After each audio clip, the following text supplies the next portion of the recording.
let's go to the history. I think the history is fascinating. I think people just think that Palantir, it was this government company, which is where it started. But now that they've expanded to the commercial side, and when we actually dive into Foundry and the different products, you'll see that the optionality is limitless.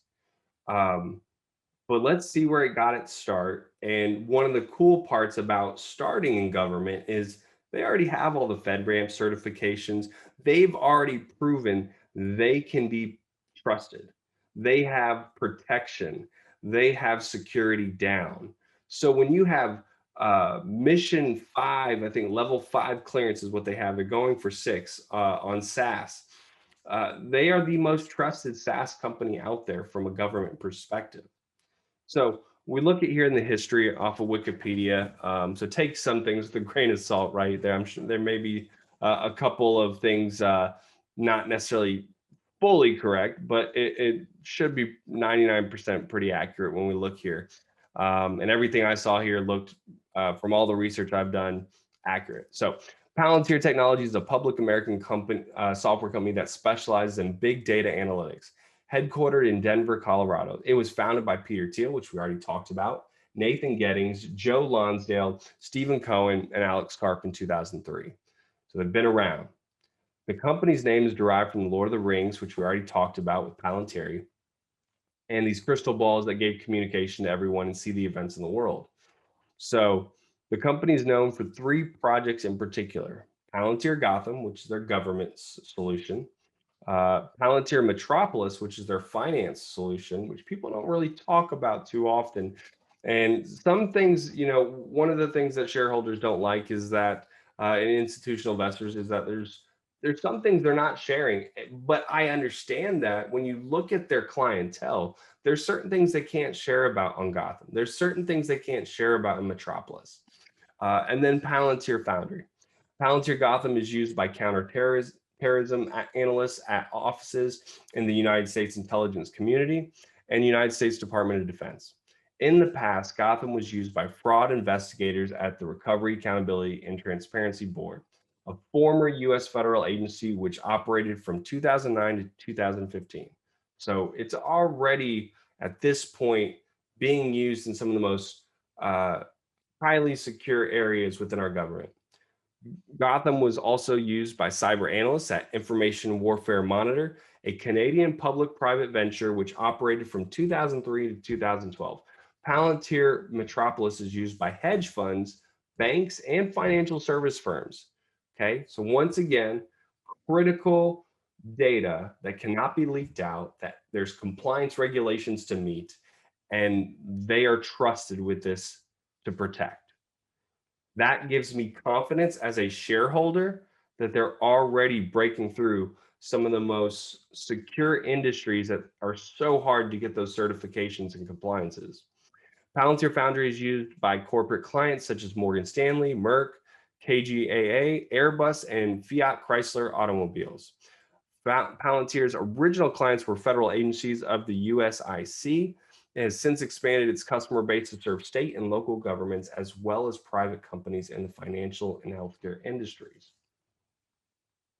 So, kind of a little brief overview, but now let's dig a little deeper as far as the history of the company and where it is now versus where it was, and why I like to do that, and why that's so important with investing and looking at a company that I want to hold long term. Is I want to see that they've survived some struggles. I want to see that they've pushed through and that they have continued on mission and executed, right? So with a company for 18 years of age and now successfully public, let's see that here in the writings.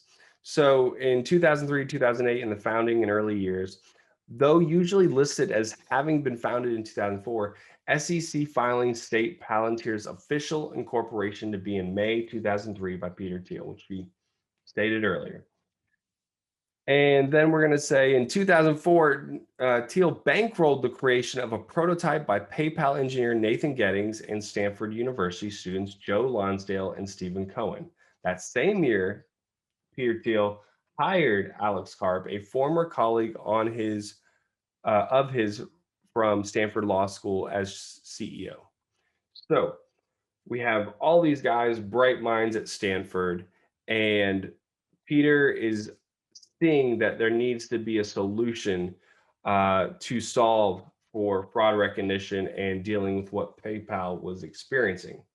And these gentlemen created that software solution, later became Gotham. Headquartered in Palo Alto, California, the company initially struggled to find investors. According to Karp, Sequoia Capital chairman Michael Moritz doodled through an entire meeting, and a Kleiner Perkins executive lectured the founders about the inevitable failure of the company. So I love this, that they've been told you're going to fail. There's no way you're breaking these secure markets, and this is too hard to accomplish. So I like the fact that they've accepted the challenge. The only early investments were 2 million from the U.S. Central Intelligence Agency's venture capital arm in InQtel, and 30 million from Peter himself and his venture capital firm Founders Fund. That's skin in the game, folks. Skin in the game. That's what I like to see from a founder. Palantir developed its technologies by computer scientists and analysts from intelligence agencies over 3 years through pilots that facilitated by InQtel. And the company stated computers alone using artificial intelligence could not defeat an adaptive adversary. Instead, Palantir proposed using human analysts to explore data from many sources called intelligence augmentation. That's the thought process behind how they can make things more accessible, smarter, more usable for humans to have counterintelligence and to succeed in these missions of protection and challenges that they have with data. In 2009, the GhostNet and Shadow Network. In 2009 and 2010, respectively, Information Warfare Monitor used Palantir software to uncover the GhostNet and the Shadow Network. The GhostNet was a China-based cyber espionage network targeting 1,295 computers in 103 countries, including the Dalai Lama's office, a NATO computer, and various national embassies. The Shadow Network was also a China-based espionage operation that hacked into the Indian security and defense apparatus. Cyber spies stole documents related to Indian security and NATO troop activity in Afghanistan. Okay, so we're talking about big problems. We're talking about critical, you can't fail problems to go solve. Like, you have to figure this out, and we don't know where to start. And Palantir is the solution and software used, and they execute and they get the data done. They get the information, and that builds trust with a government. That builds brand awareness. That builds a competitive moat. If they can do that in the government space, imagine what they can do in the commercial space.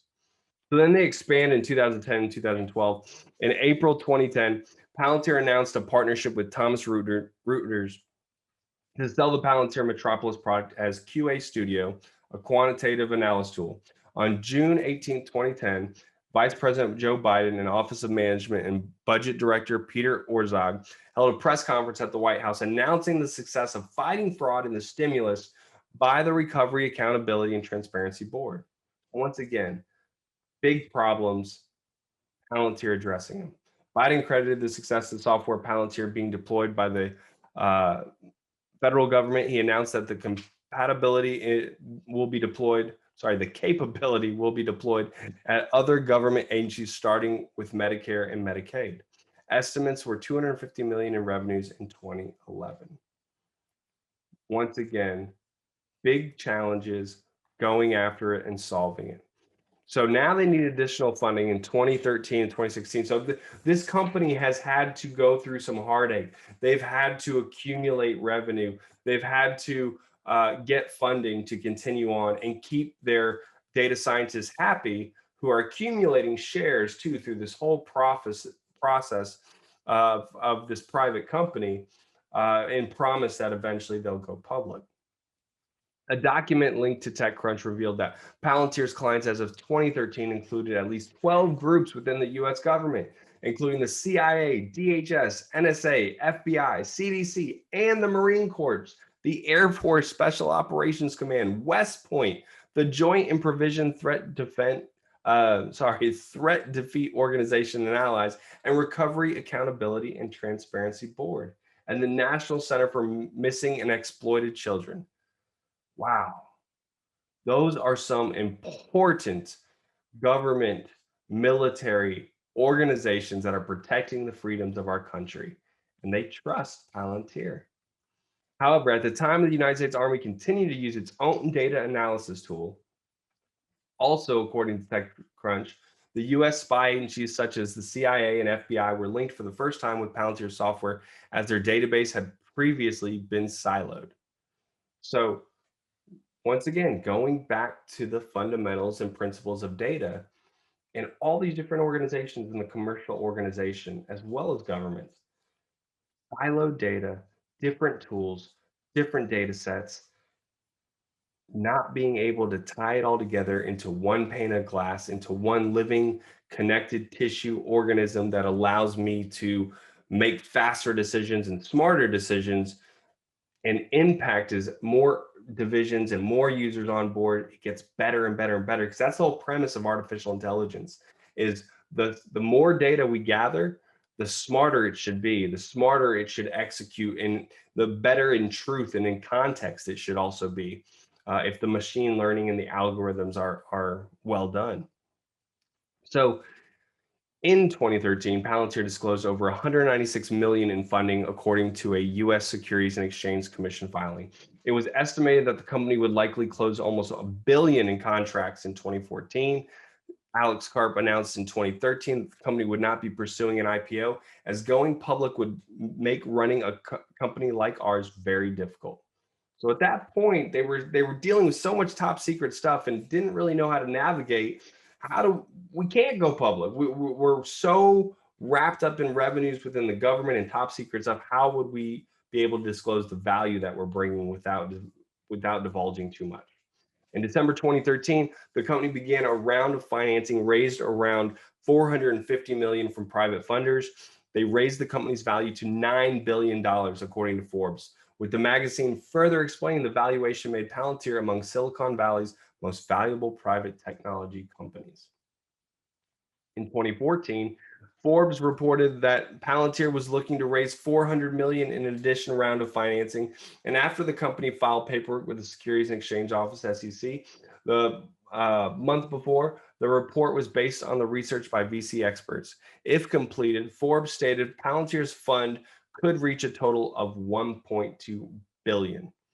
As of December 2014, the company continued to have diverse private funders: Kenneth Lagon, Stanley Druckenmiller, In-Q-Tel of the CIA, Tiger Global Management, which has done phenomenal when it comes to investing in tech companies, and Founders Fund, which is a venture firm operated by Peter Thiel, the chairman of Palantir. As of December 2014, Thiel was Palantir's largest shareholder. That's what I want to see. That's what I want to see as the company's evolving, is skin in the game and also more institutional investment. The company was valued at 5 billion in 2014 of November. In June 2015, BuzzFeed reported the company was raising up to 500 million in new capital and a valuation of now $20 billion. By December 2015, it had raised a further 880 million, while the company was still valued at $20 billion. In February 2016, Palantir bought Kimono Labs, a startup which makes it easy to collect information from public-facing websites. In August 2016, Palantir acquired data visualization startup Silk. Now, I want you to think about this. When you think about optionality and you think about having this operating system, which we'll talk about, this living organism of their software in Gotham and Foundry, the optionality that they can do in partnerships, which we'll talk about. They made partnerships just recently with Data Robot and several other companies, including Microsoft. This allows them more revenue streams and to be that enabler for other companies to be better products, to be better companies for their customers because of how they approach the design of their software. So the fact that they're able to auto continuously update their software, and that the more users, the more departments that use their different tools and different modules, the smarter the AI gets, the better the decisions, the faster the savings. That's easy to justify if you've never been able to do that before. And Palantir's goal is to be the ultimate software company. And I think they're well on their way to potentially achieve that one day if they keep executing like this. Once again, my opinion, not a recommendation, not a financial buy or sell. Do your own due diligence and follow this process. But I wanted to give my opinion and where I feel so far. And I am a long term shareholder. So, Palantir in 2020, one of four large technology firms to start working with the NHS on supporting COVID-19 efforts through the provision of software from Palantir Foundry. And by April 2020, several countries have used Palantir technology to track and contain the contagion. Palantir also developed Tiberius, a software for vaccine allocation used in the United States. In December 2020, Palantir was awarded a $44.4 million contract by the US Food and Drug Administration, boosting its shares by about 21%. So that was when we saw it's almost at its all-time high around that December to February timeframe. Uh, and they've gotten so many more partnerships since then. But there was some lockups in shares that, rightfully so, these employees have worked at this company for so long and they went public through a direct listing. They wanted to sell the shares that they had been sitting on for decades, or over a decade, to recoup those finances. So you saw this huge drop in the stock price, and now it's basing per se, around that $25 range. So the valuation here, we can see that they ended up going public in 2019 at a $41 billion valuation, and they are roughly, I believe, at $50 billion, or roughly right around there. So that's the history. That's the starting piece.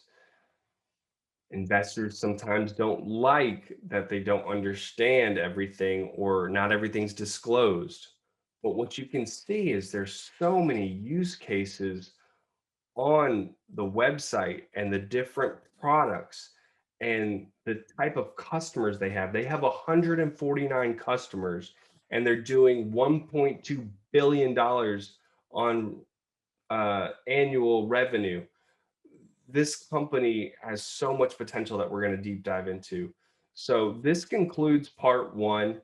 I know it was a little longer than we anticipated, but this gives us a fundamental breakdown of, kind of recapping here, great leadership, employee satisfaction, and high internal NPS, solving world-changing problems. And they've already shown numerous use cases for that.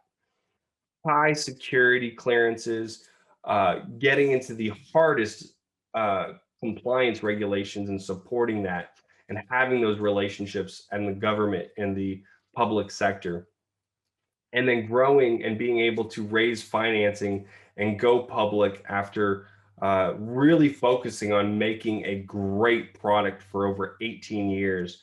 They understand that you have to have the technology that stands on its own. Keep in mind, all the time, this whole time, they were selling their product without a sales team. They just added in 2021 50 sales reps.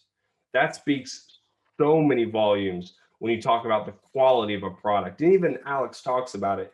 And we'll show you a picture of him in maybe our next episode. The crazy scientist, mad scientist hair, that he says, people have to deal with our crazy leadership and charismatic people, and just, how we talk in the media. Maybe investors don't like sometimes. We're just so straightforward, but regardless, the product stands on its own and the platform delivers, and customers expand on their contracts and buy more. That's what I want to see in an investment and in a software company generating over 70% gross margins is what they're doing. So we'll get into the financials in the next couple parts here. But I want to close here and just say thank you for watching episode 1 of the YouTube series on the deep dive for Palantir. Thank you guys for watching. Hopefully you enjoyed this content and learned something new about investing. Now, if you did like it, make sure to smash that like button. Help us deliver new content for you. And hit subscribe so this way you don't miss any other episodes of our YouTube channel. You can also listen to our network podcast, Pounding the Table, so you can learn more about stocks and learning how to beat the market. Now, are you ready to jump back in the water and dive in? I know I am. So until next time.